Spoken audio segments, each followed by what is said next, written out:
अस्सलाम वालेकुम रहमतुल्लाहि व बरकातुहू। ये है मोमिन आरिफ साहब की दरगाह अब्दी मंडी औरंगाबाद से करीब।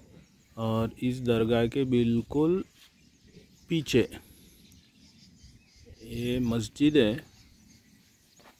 जिसने कि वीरान होने की वजह से अभी खंडर की शक्ल इख्तियार कर ली है। ये बिल्कुल मोमिन आरिफ साहब की दरगाह के पीछे है। ये देख सकते गैर आबाद होने की वजह से इसकी ये हालत हो गई।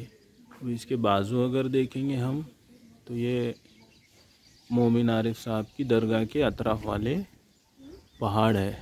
तो हम लोग घूमने जाते, ज़ियारत को जाते तो कम से कम एक वक्त की नमाज़ यहाँ पर अदा कर ले और अपने अपने हाथ से थोड़ी बहुत सफाई कर ले तो इंशाल्लाह ऐसी मस्जिदें आबाद रहेंगी, साफ़ सुथरी हालत में रहेंगी, पोजीशन में रहेंगी।